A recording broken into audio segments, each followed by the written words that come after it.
I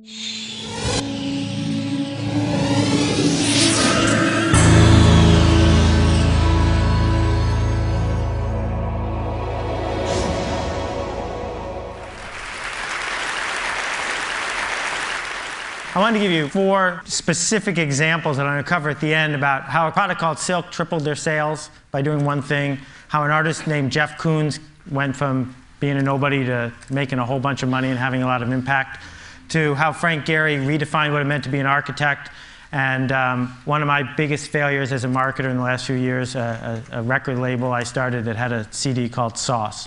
But before I can do that, I got to tell you about sliced bread and a guy named Otto Rohwedder. Now, before sliced bread was invented in the 1910s, I wonder what they said, like the greatest invention since the telegraph or something. But this guy named Otto Rohwedder invented sliced bread. And he focused, like most inventors did, on the patent part and the making part. And the thing about the invention of sliced bread is this, that for the first 15 years after sliced bread was available, no one bought it, no one knew about it. It was a complete and total failure. And the reason is that until Wonder came along and figured out how to spread the idea of sliced bread, no one wanted it. That the success of sliced bread, like the success of almost everything we've been talking about at this conference, is not always about what the patent is like or what the factory is like. It's about, can you get your idea to spread or not? And I think that the way you're going to get what you want or cause the change that you want to change to happen is you're going to figure out a way to get your ideas to spread. And it doesn't matter to me whether you're running a coffee shop or you're an intellectual or you're in business or flying hot air balloons. I think that all this stuff applies to everybody regardless of what we do. That what we are living in is a century of idea diffusion. That people who can spread ideas, regardless of what those ideas are, win. And when I talk about it, I usually pick business because they make the best pictures that you can put in your presentation and because it's the easiest sort of way to keep score. But I want you to forgive me when I use these examples because I'm talking about anything that you decide to spend your time to do. At the heart of spreading ideas is TV and stuff like TV.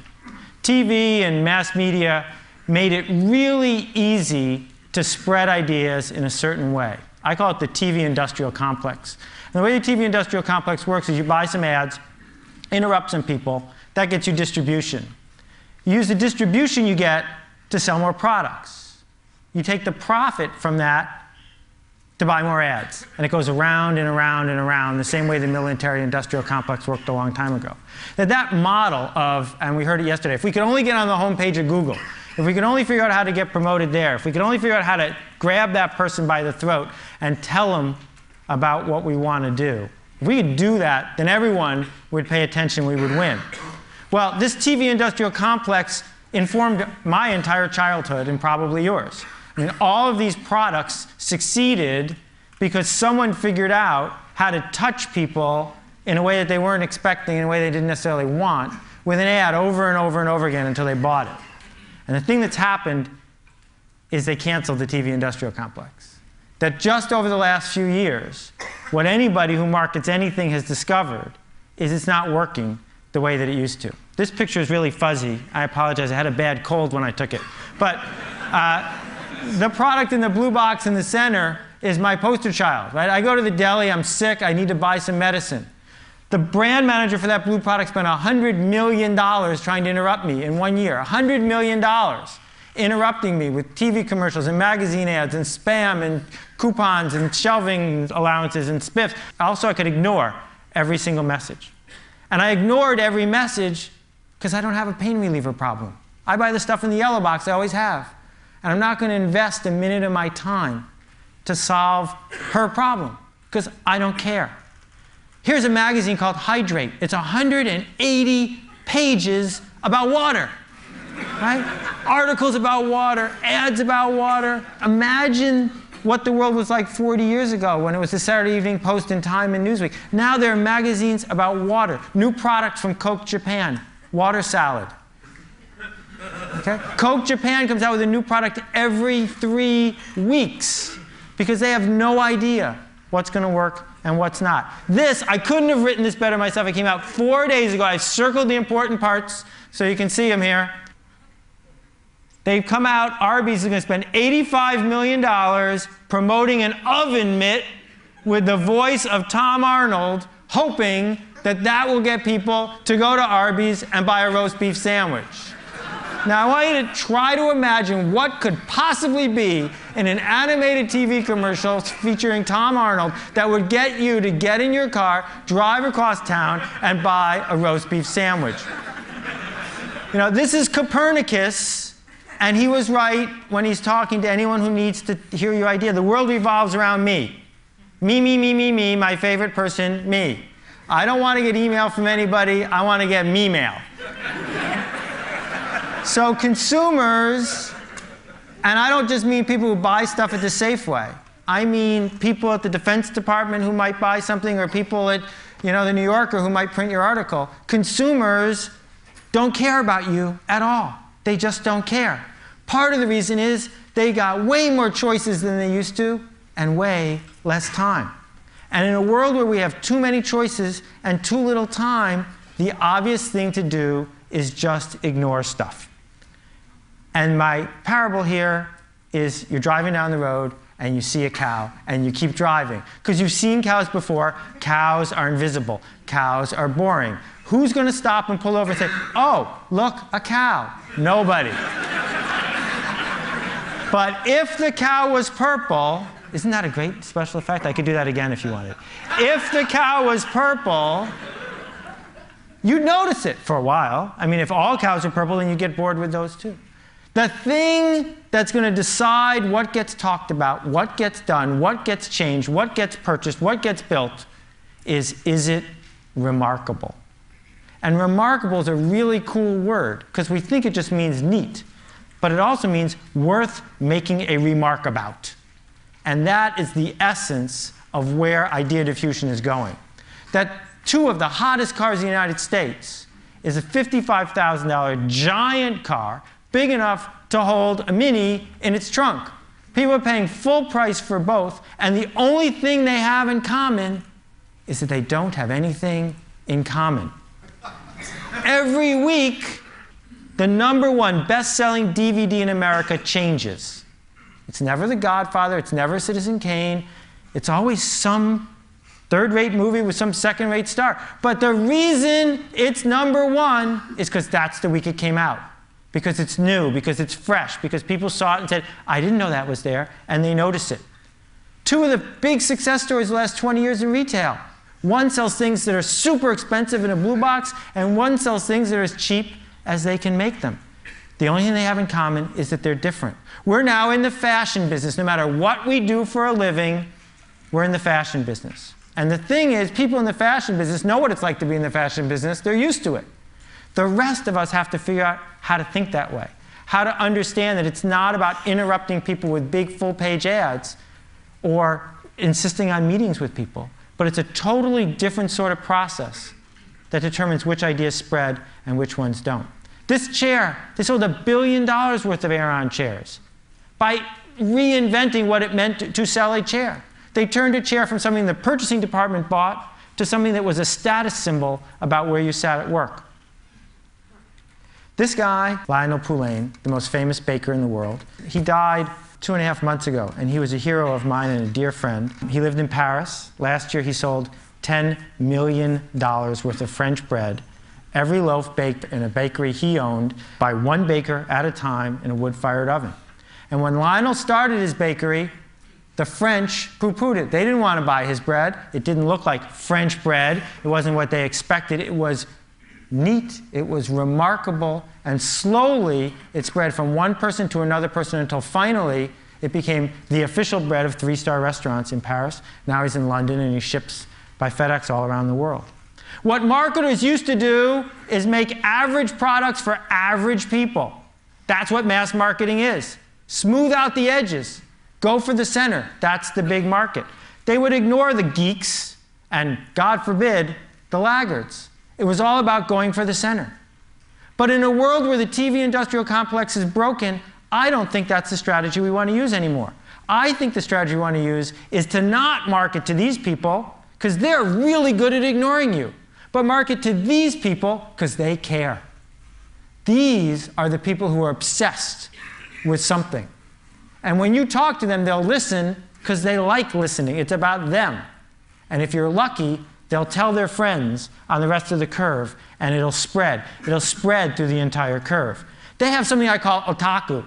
It's a great Japanese word. It describes the desire of someone who's obsessed to, say, drive across Tokyo to try a new ramen noodle place, because that's what they do. They get obsessed with it. To make a product, to market an idea, to come up with any problem you want to solve that doesn't have a constituency within otaku is almost impossible.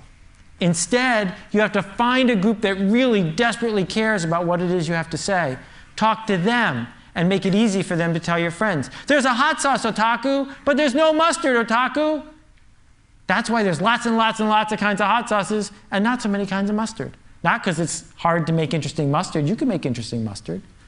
But people don't because no one's obsessed with it, and thus no one tells their friends. Krispy Kreme has figured this whole thing out. Krispy Kreme has a strategy. And what they do is they enter a city, they talk to the people with the otaku, and then they spread through the city to the people who have just crossed the street. This yo-yo right here costs $112, but it sleeps for 12 minutes. Not everybody wants it, but they don't care. They want to talk to the people who do, and maybe it'll spread. These guys make the loudest car stereo in the world. It's as loud as a 747 jet. You can't get in. The car's got bulletproof glass on the windows because they'll blow out the windshield otherwise.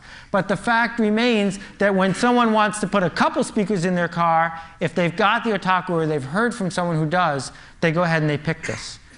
It's really simple. You sell to people who are listening, and maybe, just maybe, those people tell their friends. So when Steve Jobs talks to 50,000 people at his keynote, right, who are all tuned in from 130 countries watching his 2-hour commercial, that's the only thing keeping his company in business, is that those 50,000 people care desperately enough to watch a 2-hour commercial and then tell their friends. Pearl Jam, 96 albums released in the last 2 years. Everyone made a profit.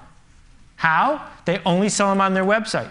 Those people who buy them on their website have the otaku, and then they tell their friends, and it spreads, and it spreads. This hospital crib costs $10,000, 10 times the standard.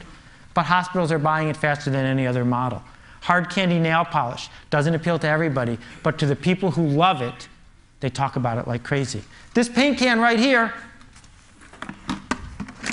saved the Dutch Boy Paint Company, making them a fortune. Cost 35% more than regular paint because Dutch Boy made a can that people talk about because it's remarkable. They didn't just slap a new ad on the product. They changed what it meant to build a paint product. AmIHotOrNot.com. Every day, 250,000 people go to this site, run by 2 volunteers, and I can tell you they're hard graders. And they didn't get this way by advertising a lot. They got this way by being remarkable, sometimes a little too remarkable. And this picture frame has a cord going out the back, and you plug it into the wall. My father has this on his desk, and he sees his grandchildren every day, changing constantly. And every single person who walks into his office hears the whole story of how this thing ended up on his desk. And one person at a time, the idea spreads. These are not diamonds. Not really. They're made from cremains. After you get cremated, you can have yourself made into a gem. Oh, you like my ring? It's my grandmother.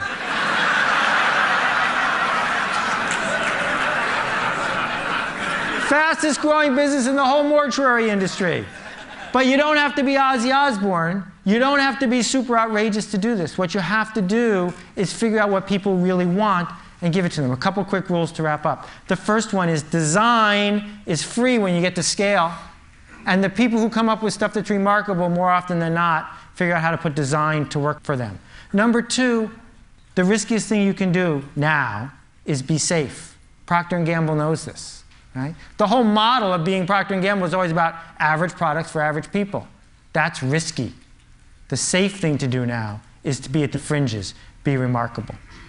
And being very good is one of the worst things you can possibly do. Very good is boring. Very good is average. It doesn't matter whether you're making a record album or you're an architect or you have a tract on sociology. If it's very good, it's not going to work because no one's going to notice it. So, my 3 stories. Silk. Put a product that does not need to be in the refrigerated section next to the milk in the refrigerated section. Sales tripled. Why? Milk, milk, milk, milk, milk, not milk. Right? For the people who were there and looking at that section, it was remarkable. They didn't triple their sales with advertising. They tripled it by doing something remarkable. That is a remarkable piece of art. You don't have to like it, but a 40-foot tall dog made out of bushes in the middle of New York City is remarkable. Frank Gehry didn't just change a museum, he changed an entire city's economy by designing one building that people from all over the world went to see. Now, at countless meetings, at the Portland City Council or who knows where, they say, we need an architect. Can we get Frank Gehry? Right? Because he did something that was at the fringes. And my big failure, I came out with an entire,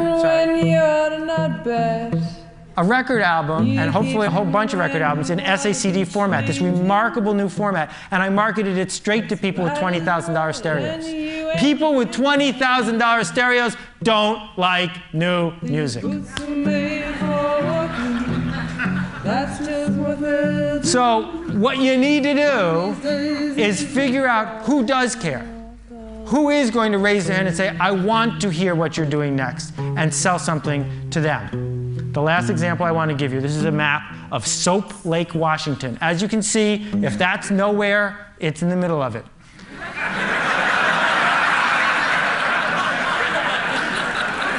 But they do have a lake, and people used to come from miles around to swim in the lake. They don't anymore. So the founding fathers at Soap Lake said, we got some money to spend, what can we build here? And like most committees, they were going to build something pretty safe. And then an artist came to them. This is a true artist rendering. He wants to build a 55-foot tall lava lamp in the center of town. That's a purple cow. That's something worth noticing. I don't know about you, but if they build it, that's where I'm going to go. Thank you very much for your attention. I appreciate it.